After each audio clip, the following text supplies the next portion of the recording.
Okay guys, মই ৰঞ্জন আৰু আপোনালোকে চাই আছে অসমৰ যুৱক YouTube channel. Welcome back to my channel. আৰু গাইস আজি ৰিভিউ কৰিম পালসাৰ 220 BS6 মডেলৰ। তো ভিডিওটো হেকলৈ চাই থাকিব আৰু যদি ভিডিওটো ভাল লাগে লাইক কমেন্ট শেয়াৰ কৰিব। তো ৰিভিউ আৰম্ভ কৰো। ওকে গাইস, ফ্ৰন্টৰ পৰা ষ্টাৰ্ট কৰিছো। আপোনালোকে ফ্ৰন্টৰ ইয়াতে দেখা পাইছে কি আইকনিক ডিজাইন, ইয়াতে প্ৰজেক্টৰ লাইট আছে। ইয়াতে যদি আমি কথা পাতো 17 ইঞ্চৰ এলয় হুইলছ দিয়া আছে উইথ টিউবলেছ টায়াৰ আৰু 280 mm single channel ABS disc পাব আপোনালোকে। আৰু ইয়াতে হল অইল কুলিং ইঞ্জিন হয়, BS6 emission non catalytic converter oxygen sensor সৈতে। আৰু ইয়াতে যদি সাসপেনশনৰ কথা কওঁ টেলিস্কোপিক সাসপেনশন দিয়া আছে। আৰু গাইস ইয়াতে পাব আপোনালোকে এইটো ইঞ্জিন গাৰ্ড, আৰু যিটো বহুতে হেল্পফুল হয় ইঞ্জিন গাৰ্ডটো।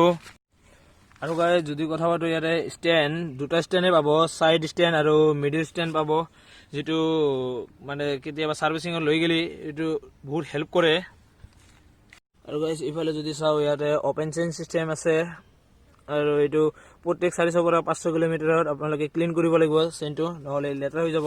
আৰু যদি কথা পাতো ইয়াৰ ground clearance 165 mm ground clearance পাব, আৰু হুইল বেস হল 1350 mm হুইল বেস পাব আপোনালোকে। আৰু গাইস যদি ইয়াতে ইফালে কথা পাতো ৰিয়াৰ সাইডৰ বিষয়ে, ইয়াতে 17 ইঞ্চৰ এলয় হুইল পাব উইথ টিউবলেছ টায়াৰ।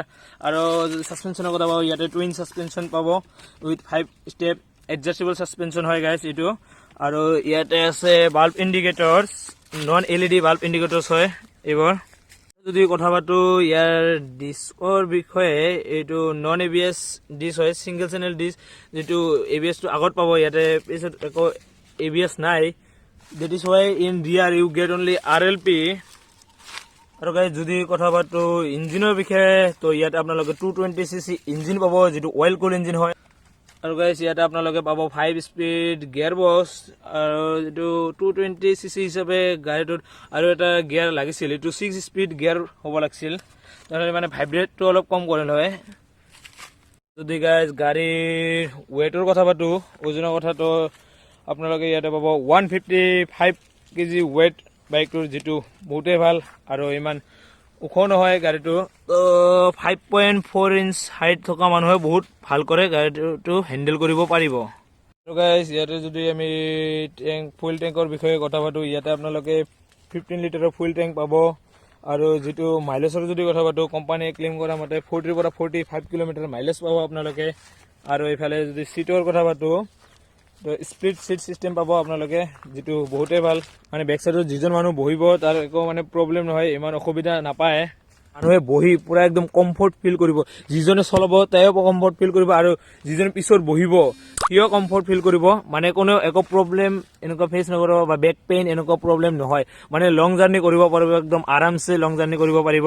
এইবিলাক ডিজাইন চাই আছে আপোনালোকে, এইবিলাক ডিজাইন কাৰ্বন ফাইবাৰৰ ডিজাইনৰ নিচিনা লাগি আছে, বাট একচুৱেলি এইটো কাৰ্বন ফাইবাৰৰ ডিজাইন নহয়, এইটো তেনেকুৱা ডিজাইন দিছেহে অনলি।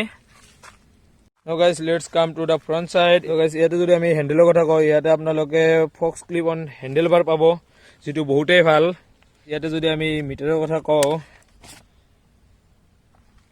আৰু গাইস এইটো হ'ল টেকোমিটাৰ, আৰু এইটো ফুয়েল মিটাৰ হয়। আৰু ইয়াতে আপোনালোকে পাব ট্ৰিপ মিটাৰ, কিমান গাড়ীটো চলিল, কিমান কিলোমিটাৰ, আৰু ইয়াতে কিমান স্পীডত চলি আছে এইটো পাব আপোনালোকে। আৰু ইয়াতে নিউট্ৰেল আছে, ইয়াতে ABS আছে, ABS, আৰু এইটো ইণ্ডিকেটৰ লাইট, আৰু এইফালে যিটো আপছ ডাউন কৰে লাইটটো, আপাৰ বিম এণ্ড লয়াৰ বিমৰ কাৰণে এইটো দিয়া হৈছে। আৰু guys this is light upper beam and lower beam কৰাৰ কাৰণে এইটো। আৰু এইটো হৰ্ণ আছে, তো হৰ্ণ আমি অলপ সাউণ্ডটো শুনি চাওঁ কেনেকুৱা। ও গড, এইটোতো বহুতেই লাউডলি হয়। আৰু এইটো সাইড ইণ্ডিকেটৰ দিয়াৰ কাৰণে। আৰু এইফালে আছে ইঞ্জিন ষ্টাৰ্টিঙৰ কাৰণে, আৰু ইয়াতে আপোনালোকে কোনো কিক নাপায়, চাব পাৰে।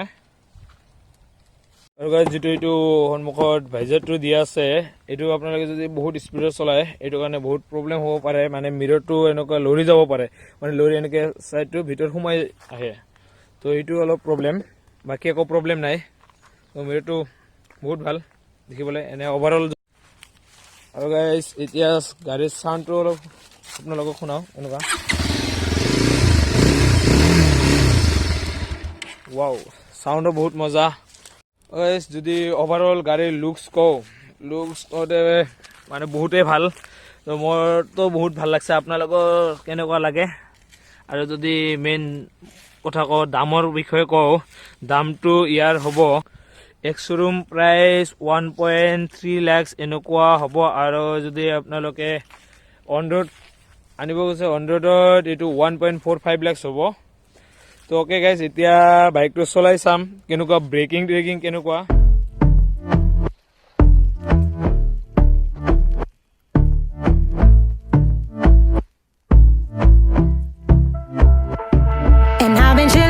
Watching the ocean with you, baby, up with a slow motion crew, and we up in our clouds when people change, but not us. And we just chillin', kicking it, kissed by the sun. Could be soaked to the skin in the mall soon. I know she got the good vibes when seasons change, but we're the same.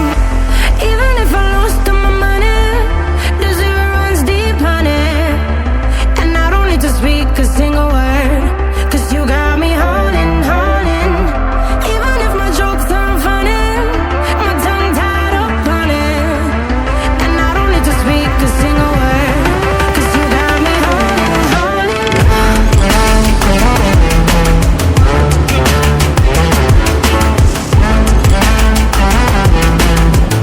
'Cause you got me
Okay guys, বাইকটো test drive লৈ চালো বাইকটো বহুতেই ভাল আৰু breaking সিস্টেমটো বহুতেই ভাল পাইছো ফ্ৰণ্টটো বহুত বেছি ভাল ৰিয়াৰটো বহুত বেছি ভাল মানে বাইকটোৰ একো প্ৰব্লেম পোৱা নাই এতিয়ালৈ তো গাইজ আপোনালোকে যদি বাইকটো পাৰচেজ কৰিব বিচাৰে তো পাৰচেজ কৰিব পাৰে বহুত ভাল বাইক হয় আৰু যদি ভিডিঅ'টো ভাল লাগে লাইক কমেণ্ট শ্বেয়াৰ কৰিব আৰু নতুনকৈ চেনেলত ভিজিট কৰা সকলে চেনেলটো ছাবস্ক্ৰাইব কৰি বেল আইকনটো দবাই দিব নতুন ভিডিঅ'ৰ আপডেট পাবলৈ